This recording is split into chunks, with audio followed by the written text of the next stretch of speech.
36 জন নিহত হয়েছেন, তাদের প্রতি শোক জানাই, তাদের পরিবার পরিজনদের প্রতি আমাদের সমবেদনা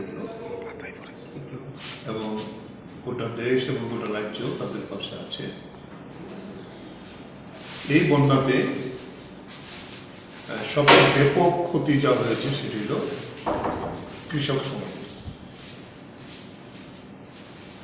সেখানে বলা যেতে পারে কোনো মাঠ বাকি নেই, কৃষক পরিবারও বাকি নেই। আমরা যেটা প্রাথমিকভাবে আমাদের যে বিভিন্ন জেলা থেকে রিপোর্ট আমাদের কাছে এসছে, তাতে প্রায় 2.5 লক্ষ কৃষক ক্ষতিগ্রস্ত। যার বাদ সবার বক্তব্য, জল যখন আস্তে আস্তে যখন নামছে, স্বাভাবিক অবস্থায় যাবে, এই ক্ষতির পরিমাণটা আরো বেশি আসবে। প্রায় 25 থেকে 30 হাজার জমিয়া তাদের জমির ফসল কাটার সময়, এটাও প্রায় সম্পূর্ণভাবে, যদিও বন্যা না, প্রবল বৃষ্টিতে এই জুম প্রায় শেষ হয়ে গেছে। মাটির খসে এগুলি আর নেই, কিছুই জমে শুধু ধান না, তাদের সবজি, বিভিন্ন ফল, তোলা, কাপাস ইত্যাদি সবই নষ্ট হয়েছে।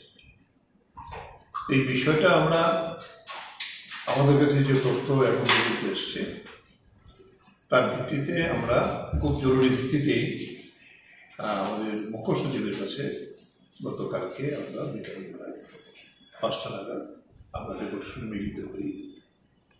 14 দফার দাবি আমরা সামগ্রিকভাবে উপস্থিত করি মুখ্য সচিবের নিকট।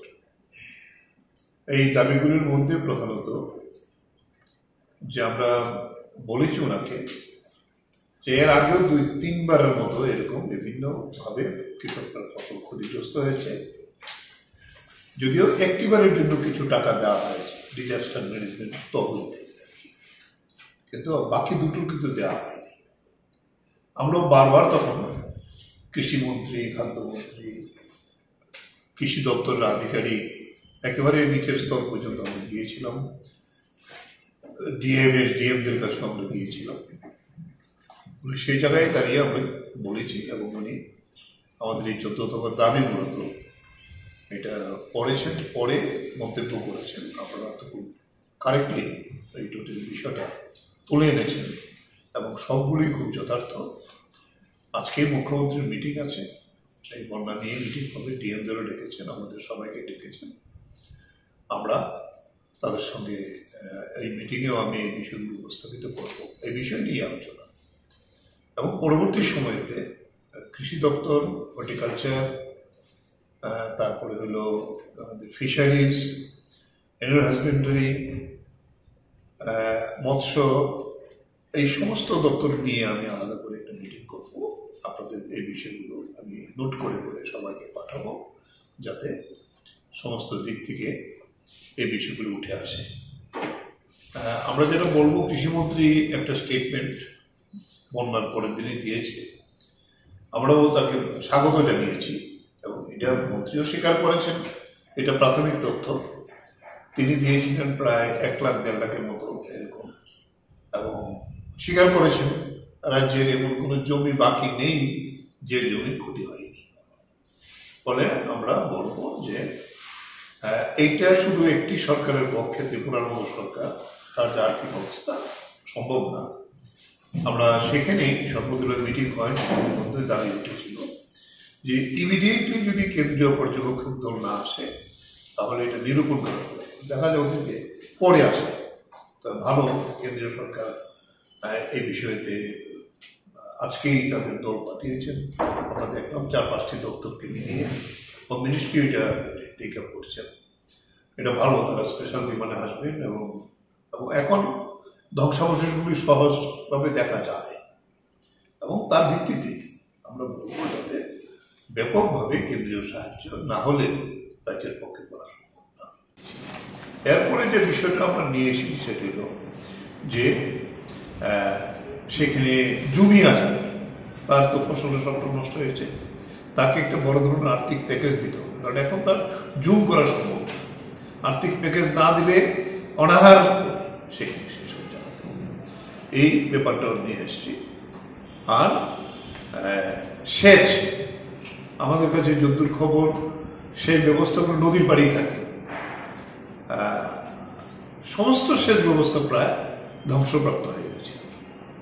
ইমিডিয়েটলি যদি এই সেচ ব্যবস্থাগুলিকে রিপেয়ার না করা হয় ব্যাপকভাবে, তাহলে আগামী বড় মৌসুম আসছে, এটা তো 3 মাস পরে আবার বড় হবে, এই ফলে সেগুলো ফসল করা সম্ভব। এই বিষয়গুলি আমরা নিয়ে এসেছি। কালক্ষেপ না করে স্কিম আছে নাবার্ডের, এরকম ভাবে ক্ষতিগ্রস্ত হলে বিনা সুদে কৃষকদের, সরকারের শুধু সাহায্য হবে না, বিনা সুদে কৃষকদের কৃষি ঋণ দিতে হবে। সমস্ত ধরনের কৃষক, ধান, সবজি, মাছ, পশুপালন যারা করে তাদের জন্য এই 14 দফা দাবি, এই দাবিটাও আমি আপনাদের কাছে দিয়ে দেব। এর ভিত্তিতেই আমরা এই ডেপুটেশনটা দিয়েছি। এই ডেপুটেশনের ভিত্তিতে তো সরকার এখন পর্যন্ত, কৃষিমন্ত্রীও বলেছেন তারা অ্যাসেস করছেন, তারা দেখবেন, এবং মুখ্য সচিব কালকে এটাই বললেন যে আমরা যাতে এটাকে, কারণ এটা হলো গ্রেট লস, কৃষি অর্থনীতি যদি না হয় তাহলে রাজ্যের অর্থনীতি শেষ হয়ে, বাজারে আর কেউ আসতে পারবে না। এটি হলো প্রধান আমাদের বিষয়। এরপর আরেকটা বিষয় আমরা একটু উপস্থিত করতে চাই আপনাদের সঙ্গে, যেহেতু মিলিত হয়েছি। আপনারা তো অতি সম্প্রতি দেখেছেন যে বিজেপির একজন এমপি, যিনি হিমাচলের মান্ডি থেকে নির্বাচিত হয়েছে, কঙ্কনা রানাওয়াত,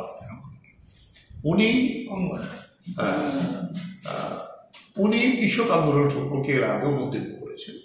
এই কৃষক আন্দোলনের এই ধরনের মন্তব্যের জন্য উনি একজন জোয়ান তাকে থাপ্পড় পর্যন্ত হয়েছে, তার মা অপমানিত হয়েছে এই কথা মনে করে।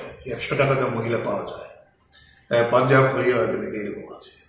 তারপরে সে যেটা বলেছে, এই আন্দোলন যদি দাবি মেনে যদি বন্ধ না করতো তাহলে বাংলাদেশের মতো আন্দোলন হতো, কৃষকরা গিয়ে সংসদ দখল করে ফেলত। এটা বলবো যে এই 384 দিনই আন্দোলনটা কন্টিনিউ করেছিল। 2020-এর নভেম্বর থেকে শুরু হয়েছিল, 2021-এর ডিসেম্বরে, 11 ডিসেম্বর এইটাতে সাময়িক উইথড্র হয়েছিল। কেন? প্রধানমন্ত্রী বুঝতে পেরেছিলেন এই কৃষক আন্দোলন এটা আরো দীর্ঘস্থায়ী হবে, এটা আরো বাড়বে, গোটা দেশে ছড়াবে, শুধু 6-7টা রাজ্য লইয়া না, গোটা দেশে এটা আন্দোলন ব্যাপক রূপ নেবে। সংযুক্ত কিষাণ মোর্চা 500 কৃষক যেভাবে তৈরি হয়েছে, তাতে আমরা এই 384 জন দিন আমরা ছিলাম, 276 জন শহীদ হয়েছে। এই জায়গায় দাঁড়িয়ে তার প্রভাবে কিন্তু বিজেপির এমপি কমে গেছে। সেই জায়গাতে গোটা দেশে 151 জন এমপি কম হয়েছে এই কৃষক আন্দোলনের প্রভাবে। তারপরেও বিজেপির এমপি, উনি এর প্রতিবাদ হওয়ার পরেও আবার এটা এনেছেন মিডিয়াতে। আমরা বলবো প্রধানমন্ত্রীকে ক্ষমা চাইতে হবে, কিষাণ মোর্চায় দাবি জানিয়েছি। আমরা আহ্বান করেছি দেশের প্রত্যেক থানা থেকে ওনার বিরুদ্ধে এফআইআর করা,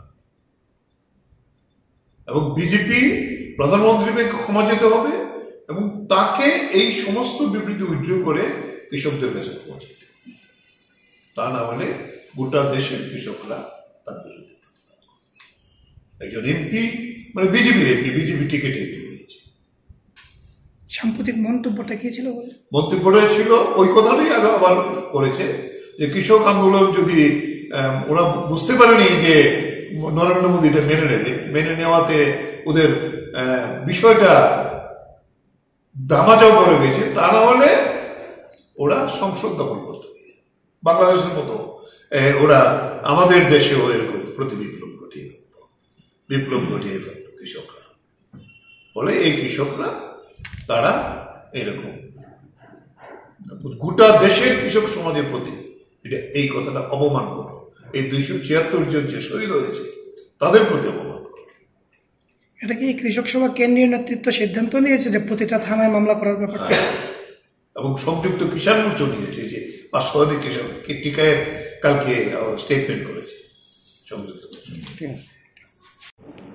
আর রাজ্যকে বলবো যে টোটাল প্ল্যানিংটা যখন হবে সমস্ত ক্ষতির, এইটা যাতে একেবারে সমস্ত কৃষককে ধরা করা হয়। আমন হইল আমাদের সবচেয়ে বড় ফসল, এই ফসলটাই সম্পূর্ণভাবে ধ্বংস হয়েছে। এখানে আমরা একটা সাজেশন রেখেছি, এটা ভাদ্র মাসের এখনো মাঝামাঝি হয়নি, তাহলে আমাদের সাধারণ নিয়মে ভাদ্র মাসের 15-20 পর্যন্ত ধানের রোয়া দেওয়া যায়।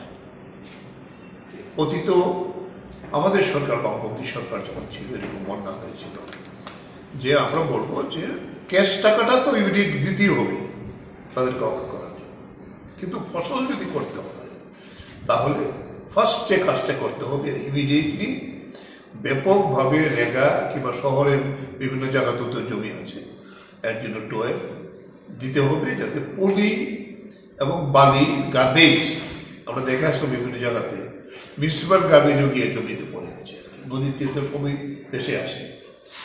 এগুলো যদি সরানো না যায় তাহলে এই জমি তো উপযুক্ত হবে না ফসল করার জন্য। এটা ইমিডিয়েটলি টেক আপ করতে হবে যাতে করে এটা করা যায়। দ্বিতীয় হলো সঙ্গে সঙ্গে চারা উৎপাদন করা। সেন্ট্রালি আমরা শুধু ধান দিয়ে লাভ হবে না, ধান নেবে আবার সেটাকে চারা করবে।